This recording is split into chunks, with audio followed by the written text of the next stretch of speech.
friends, welcome to iPlus Training Solutions.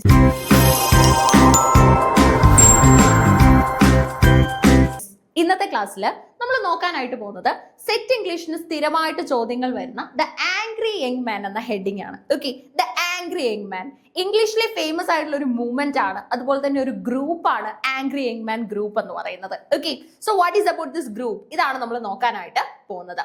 The Angry Young Men were a group of mostly working and middle class British playwrights. അതായത് നമ്മുടെ middle class British play rights അടങ്ങുന്ന ഒരു വലിയൊരു കൂട്ടമാണ് ശരിക്കും പറഞ്ഞ angry young man എന്ന് പറയുന്നത്. ഇതിനകത്ത് തന്നെ നോവലിസ്റ്റുകൾ വരുന്നുണ്ട് who became prominent in the 1950s. Okay, അപ്പം ആംഗ്രി യങ് മാൻ എന്ന് പറയുന്നത് ഒരു group of mostly working and middle class British playwrights ആണ് and novelist who became prominent in the 1950s. 1950s കാലങ്ങളിലൊക്കെ തന്നെ പ്രോമിനന്റ് ആയിട്ട് വന്ന വളരെ പ്രധാനപ്പെട്ട ഒരു മൂവ്മെന്റ്, ഓക്കെ, ഒരു ഗ്രൂപ്പാണ് ശരിക്കും പറഞ്ഞ ഈ ഒരു ഐഡിയ എന്ന് പറയുന്നത്. The group's leading figures include John Osborne and Kingsley Amis. ഇതിന്റെ ലീഡേഴ്സ് ആരൊക്കെയാണെന്ന് ചോദിച്ചു കഴിഞ്ഞാൽ ഒന്ന് നമ്മുടെ ജോൺ ഓസ്ബോണും മറ്റൊരാള് കിങ്സ്ലി ആമിസും ആണ്. Other popular group members include John Brain, Alan Sillerton and also our famous John Wayne. Okay, കുറേ പേരടങ്ങുന്ന വലിയൊരു ഗ്രൂപ്പാണ് ശരിക്കും പറഞ്ഞ ആംഗ്രി യങ് മാൻ എന്ന് പറയുന്നത്. ഇവരുടെ ഫൗണ്ടർ അഥവാ ലീഡർ ആയിട്ട് നമ്മൾ കൺസിഡർ ചെയ്യുന്നത് ലുക്ക് ബാക്ക് ഇൻ ആംഗ്രി അടക്കം ഫേമസ് ആയിട്ടുള്ള വർക്കുകൾ ചെയ്തിട്ടുള്ള ഒസ്ബോണിനെയാണ്. ഓക്കെ, അതുപോലെ the phrase was originally coined by the Royal Court Theatre's press officer in order to promote Osborne's 1956 play Look Back in Anger. അപ്പൊ ലുക്ക് ബാക്ക് ഇൻ ആങ്കർ എന്ന് പറയുന്ന ഈ famous പ്ലേയിലൂടെയാണ് ശരിക്കും പറഞ്ഞ ഈ മൂവ്മെന്റിന്റെ ഒരു വലിയ പ്രോപ്പഗേഷൻസ് അല്ലെങ്കിൽ അതിന്റെ വലിയൊരു സ്പ്രെഡ് തന്നെ നടക്കുന്നത്.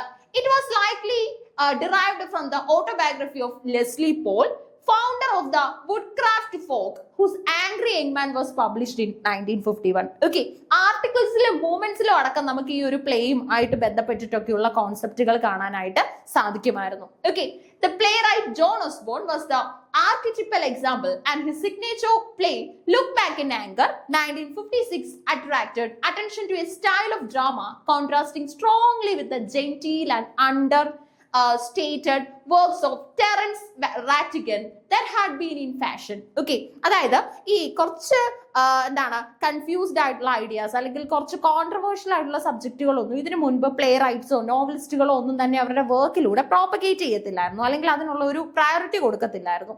അങ്ങനെ നിന്ന ഒരു സമയത്താണ് ശരിക്കും പറഞ്ഞാൽ ഇത്തരത്തിൽ ഫേമസ് ആയിട്ടുള്ള ഒരു മൂവ്മെന്റ് വരികയും അതുപോലെ തന്നെ ആ മൂവ്മെന്റുമായിട്ട് ബന്ധപ്പെട്ടിട്ടുള്ള പ്രവർത്തനങ്ങൾ നടക്കുകയൊക്കെ തന്നെ ചെയ്യുന്നത്. So you can also see Osborne the Entertainer. Okay, Osborne ന്റെ ഫേമസ് വർക്ക് ആണ് Entertainer.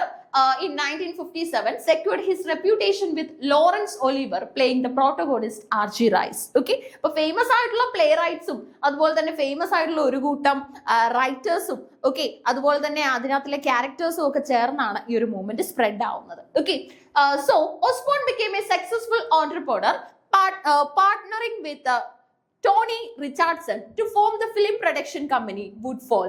In addition to being seen as an archetypal, Osborne was claimed to be one of the leading literary figures of the Angry Young Man movement. Okay, അങ്ങനെ ആ മൂവ്മെന്റിന്റെ വലിയൊരു founding space ആയിട്ട് അദ്ദേഹം മാറുന്നുണ്ട്. This movement was identified after the Second World War as some British intellectuals began to question orthodox mores. Okay, അപ്പോൾ ശരിക്കും പറഞ്ഞാൽ British ആയിട്ടുള്ള കുറച്ച് ഐഡിയാസ് അതുപോലെ തന്നെ കുറച്ച് ഓർത്തഡോക്സിക് ആയിട്ടുള്ള വാല്യൂസ് ഒക്കെ ഉണ്ടായിരുന്നു. അപ്പൊ അതിനെയൊക്കെ ക്വസ്റ്റ്യൻ ചെയ്യുന്ന തലത്തിലും ഈ ഒരു മൂവ്മെന്റ് സ്പ്രെഡ് ആയിട്ടുണ്ട്. നല്ലൊരു ഗ്രൂപ്പ് ഓഫ് ഒപ്പോസേഴ്സും ഇതിനുണ്ട്, എന്നാൽ നല്ലൊരു ഗ്രൂപ്പ് ഓഫ് സപ്പോർട്ടേഴ്സും ഈ ഒരു മൂവ്മെന്റിന്റെ പിന്നിൽ പ്രവർത്തിക്കുന്നുണ്ട്. Okay, Osborne expressed his own concerns through his plays and could be relied upon to provide controversial angry pronouncements, അതുപോലെ തന്നെ delivered with an immaturity compared to impatient youth, and also Angry Young Man group. Various British novelists and playwrights who emerged in the 1950s expressed scorn and disaffection with the established socio-political order of their country. അവരുടെ കൺട്രിയിൽ exist ചെയ്തിരുന്ന ആ ഒരു socio political ഓർഡേഴ്സിനോടൊക്കെയുള്ള അവരുടെ എതിർപ്പുകളും കാര്യങ്ങളും എല്ലാം അവർ പ്രകടിപ്പിച്ചിരുന്നത്, അവരതൊക്കെ തന്നെ സൊസൈറ്റിയിലൂടെ അവർ express ചെയ്തിരുന്നത് അവരുടെ വർക്കുകളിലൂടെയാണ്. ഓക്കെ, സോ 1950s ടൈം പീരീഡിൽ പോപ്പുലർ ആയിട്ട് നിന്ന ഒരു ഐഡിയ ആണ് ആംഗ്രി യങ് മാൻ ഗ്രൂപ്പ് എന്ന് പറയുന്നത്. ജോൺ ഓസ്ബോൺ ആണ് അതിന്റെ ലീഡിംഗ് ഫിഗർ ആയിട്ടുള്ളത്. അദ്ദേഹത്തിനെ സപ്പോർട്ട് ചെയ്തുകൊണ്ട് വലിയൊരു നിര തന്നെ ഒരു കൂട്ടം റൈറ്റേഴ്സ് തന്നെ ഒരു മൂവ്മെന്റിന് വേണ്ടി പ്രവർത്തിച്ചിട്ടുണ്ട്. ഓക്കെ, സോ ഒരു കാര്യങ്ങളും കൂടെ കൃത്യമായിട്ടൊന്ന് മനസ്സിലാക്കുക. അപ്പൊ സെറ്റ് ഇംഗ്ലീഷിന് സ്ഥിരമായിട്ട് ചോദ്യം വരുന്ന ആംഗ്രി യങ് മാൻ മൂവ്മെന്റ് ആണ് നമ്മൾ ഇന്ന് പരിചയപ്പെട്ടത്. Keep learning. Thank you all of U.